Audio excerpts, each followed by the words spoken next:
생명의 마지막과 관련된 윤리, 좀 무거운 주제가 되겠습니다만은 우리 모두가 다 맞닥뜨려야 될 그런 주제가 아닌가 싶습니다.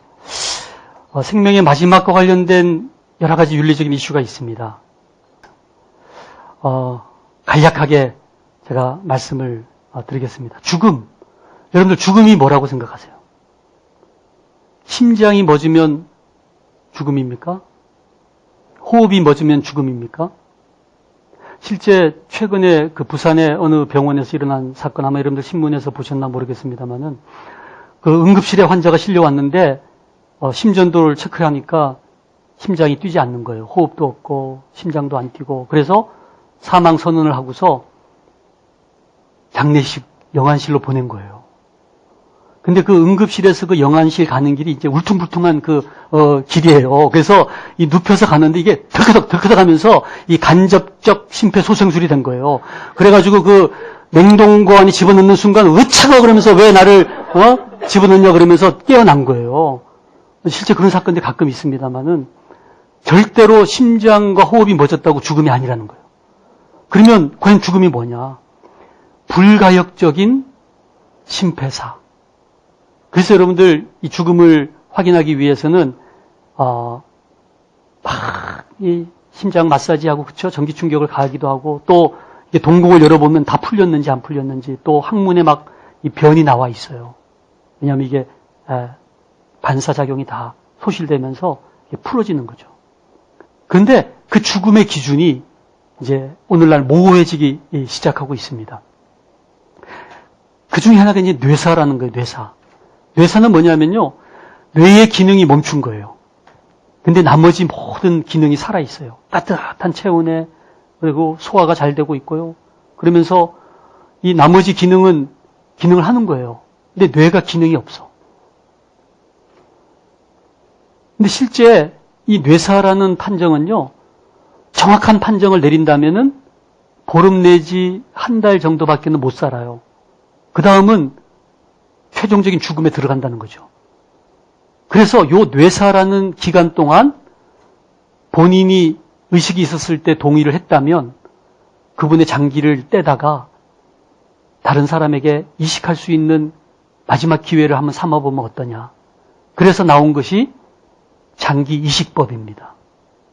우리나라는 장기 이식법에 한해서만 이 뇌사를 장기를 적출할 수 있는 기간으로 명시를 하고 있어요. 그런데 만일 장기 이식할 생각이 전혀 없는데 뇌사 상태에서 장례를 치르지 않습니까? 그럼 그 사람은 살인죄가 되는 거예요. 그래서 우리나라의 모든 민법과 형법의 이 죽음의 기준은 아까 말씀드린 불가역적인 심폐사가 죽음의 기준이지 뇌사는 절대 죽음의 기준이 아니거든요. 그래서 그 부분에서 사람들이 이제 헷갈리기 시작하는 거예요. 식물인간은 뭐겠어요? 식물인간은 뇌사하고 또 달라요. 식물인간은 뇌의 기능이 대부분 살아있거든요. 단지 운동을 할 수 있는 부분과 그래서 이 작은 소뇌의 문제가 있는 건데요. 이 식물인간은요, 회생할 가능성이 1 내지 2%가 있는 거예요. 식물인간은 절대 모두가 다 불가역적인 상태가 아니거든요. 그래서 식물인간은 회생의 가능성이 조금 남아있는 상태이기 때문에 절대로 치료 중단을 해야 될 대상이 아니에요. 근데 이제 안락사는 인위적으로 인간의 생명을 단축시키는 것을 환자의 어떤 고통이나 또는 환자의 어떤 행복을 위해서 결정하겠다는 것이 이 안락사의 취지인데 유럽이나 또는 미국의 일부 주에서 이 안락사가 법적으로 허용된 나라들도 있어요.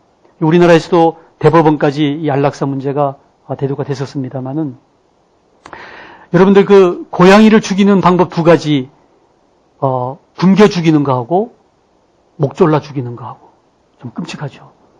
어느 쪽이 더 끔찍할까요?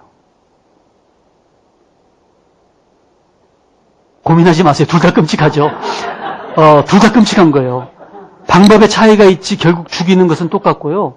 그래서 적극적 안락사나 소극적 안락사 직접적 안락사나 간접적 안락사, 능동적 안락사나 수동적 안락사, 이게 다 이 말의 장난이죠. 결국은 안락사고, 결국은 우리가 인위적으로 생명을 단축시켜서 마감시키겠다는 거거든요.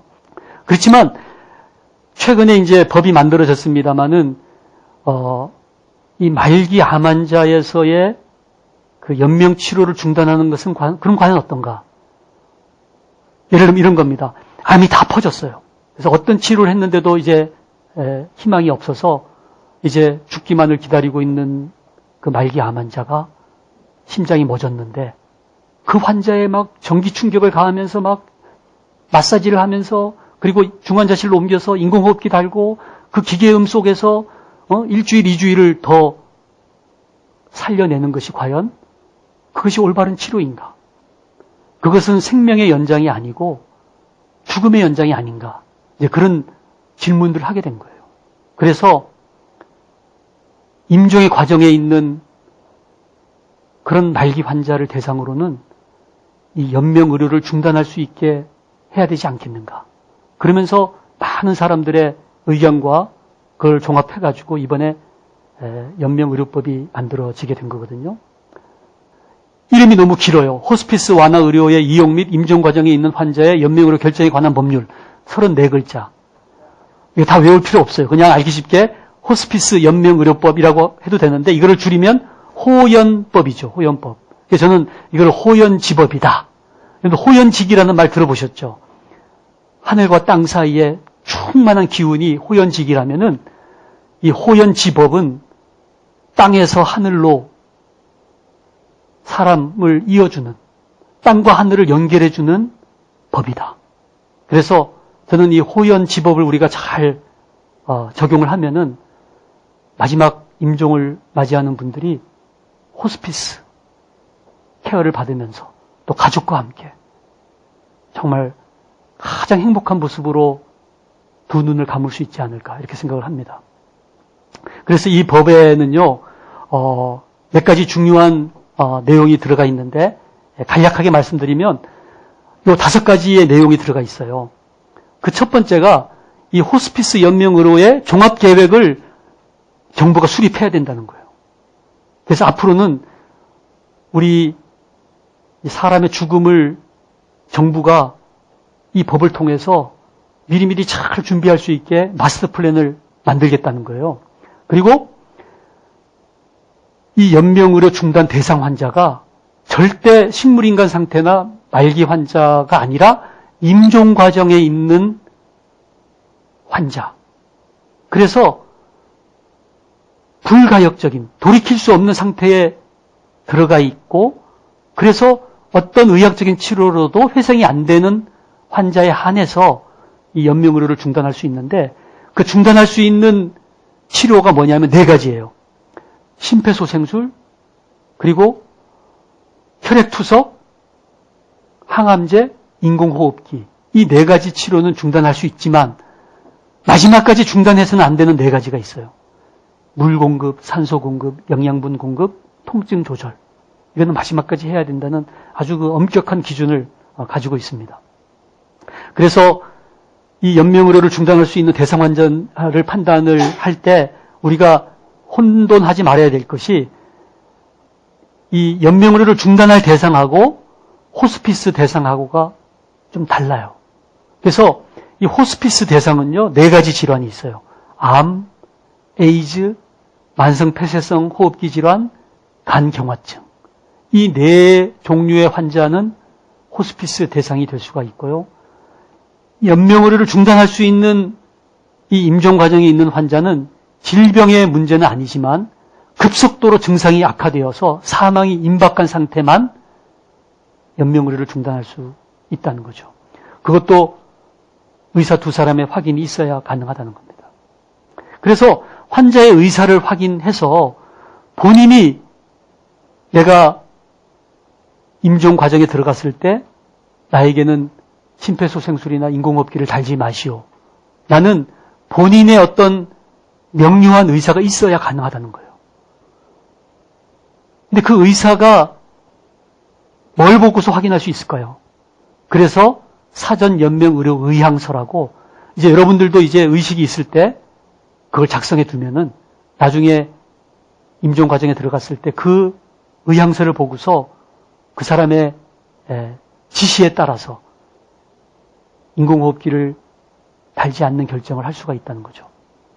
그런데 어떤 의사표현이 불가능한 사람인 경우에 가족들이 그분의 살아생전에 어떤 생각을 가졌는지를 전원이 합의해서 결정을 해주면 그걸 따르겠다는 거죠. 그래서 아주 다양한 방법을 통해서 그 환자 본인의 의사를 체크하는 것이 자율성 존중의 원칙에 입각해서 꼭 필요하다는 겁니다. 그래서 두 가지 서류가 이제 준비가 되는데 첫 번째 서류는 아까 말씀드린 것처럼 우리가 건강할 때 의식이 있을 때 사전 연명 의료 의향서를 적어두는 거예요. 그걸 보관하고 있다가 이제 그것을 사용해야 될 때 그것을 끄집어내서 사용을 하면 된다는 거죠. 그래서 앞으로는 말이죠. 이 죽음에 대한 문화가 달라질 거예요. 이제는 얼마든지 우리가 건강할 때 죽음에 대한 얘기를 하면서 자신의 사전 연명 의료 의향서를 적고 유언서도 작성하고 유산도 어떻게 내가 할 거다. 다 이렇게 기록을 해두는 문화가 이제 생길 거라고 봅니다. 이 연명 의료 계획서는 뭐냐면요. 상태가 많이 나빠진 그 환자를 앞에 놓고 의사가 그 환자와 대화를 주고받으면서 작성하는 것이 연명의료 계획서이기 때문에 이것은 환자의 의사가 충분히 포함된 또 의사의 의학적인 결정까지 포함된 아주 종합적인 내용이기 때문에 훨씬 더 결정적인 가치가 있다고 봅니다. 그래서 앞으로는 이제 국립연명의료기관이 만들어져서 사전 연명의료 의향서를 등록받는 기관들을 관리도 하고 또 여기서 등록한 자료들을 다 데이터 뱅크에 모아뒀다가 의료기관에서 필요할 때 그 데이터를 공급해주는 역할을 하게 됩니다. 그리고 아까 말씀드린 것처럼 말기 암 환자에게만 해당됐던 호스피스가 이제는 여러 질환으로 앞으로는 이제 13개 질환으로 이게 이제 확대될 가능성이 많이 있습니다만은 또 입원 병동만 호스피스가 적용되는 게 아니라 일반 병실에 흩어져 있어도 자문형 호스피스가 가능하고 집에서 이 가정 호스피스도 법의 보호를 받고 또 보험에 적용을 받을 수 있는 그런 법적 근거가 마련이 됐습니다. 호스피스는 마지막 임종의 과정에서 가족과 함께 고통을 덜어주면서 육체적인 것뿐만이 아니라 정서적으로, 사회적으로, 영적으로 케어를 받으면서 마지막을 준비할 수 있는 그런 케어죠. 그래서 저는 이 호스피스 봉사자들을 대하면서 마치 호스피스가 그 올림픽의 마라톤 있지 않습니까? 그 42km를 참 오르막도 있고 내리막도 있고 큰 길도 있고 좁은 길도 있고 굽이굽이 달려서 이제 마지막으로 올림픽 스테디움에 들어오면은 그 몇 바퀴를 마지막으로 돌지 않습니까? 그때 막 세숫대야에 물을 떠다가 뿌려가면서 젖은 수건을 던져가면서 이제 곧 골인 지점이니까 힘을 내라면서 막 화이팅을 외치면서 그것이 호스피스가 아닌가. 제가 호스피스를 담당했을 때 저희 병원의 호스피스의 모습인데요. 이 노숙자가 병원에 실려왔는데 보니까 폐암이 다 퍼져서 뼈까지 전이가 된 거예요. 자기를 버렸던 가족들 이분이 다 용서하고요. 주님을 영접하고 세례를 받고 그리고 자기의 그 마지막 몸뚱아리를 누군가에게 드리고 싶다는 거예요. 근데 안타깝게도 암이 퍼져서 장기 기증이 안 돼. 마지막 그 시신을 해부학 실습용으로 기증하고 세상을 떠나셨고요. 정말 이 봉사하시는 분들 보면 정말 천사 같은 모습이죠. 그렇지만 이 호스피스 봉사를 하게 되면은 또 예기치 않는 여러 가지 문제들을 만나거든요. 환자가 본인이 말기암이라는 사실을 모르고 있을 수도 있기 때문에 그 환자가 어떤 병을 인식하고 있는지를 잘 알고 접근을 해야 되고 또 의료진들과 함께 또 같이 협력을 해야 되고요.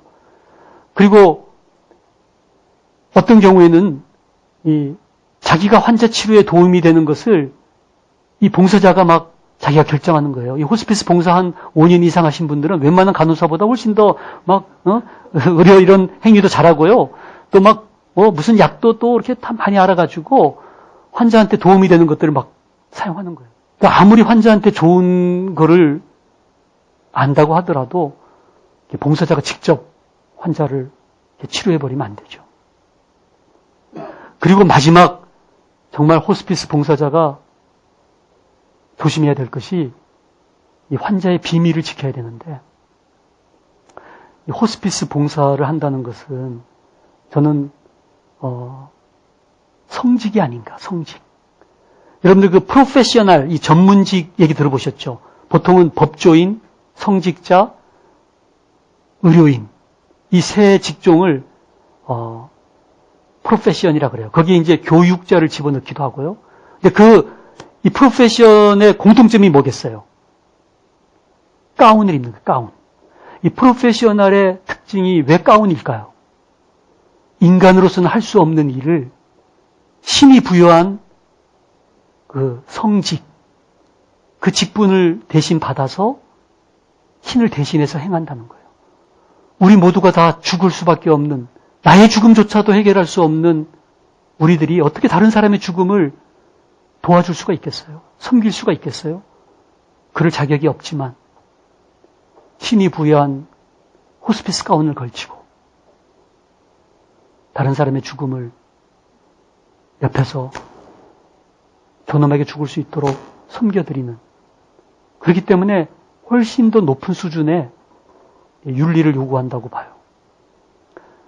이 호스피스만큼 저는 아름다운 봉사가 없다고 봐요. 다른 사람의 죽음을 도와드리고 섬겨드리지만 그걸 통해서 자기의 죽음을 또 준비할 수 있는 그런 아주 아름다운 봉사가 아닌가 생각을 합니다. 그래서 생명의 마지막과 관련된 윤리, 어쩌면은 우리가 곧 맞닥뜨릴 수 있을 텐데, 우리가 이 죽음의 경계가 이 모호해지는 것을 우리가 예사롭게 넘기면 안 될 것 같아요. 그래서 죽음이 채 이르지 않았는데 마치 죽은 것처럼 삶을 마감시키는 행위는 결코 해서는 안 되지 않는가. 마지막까지 존엄한 삶, 존엄한 죽음을 맞이할 수 있도록 우리 모두 최선을 다해야 되겠다 생각을 합니다. 감사합니다.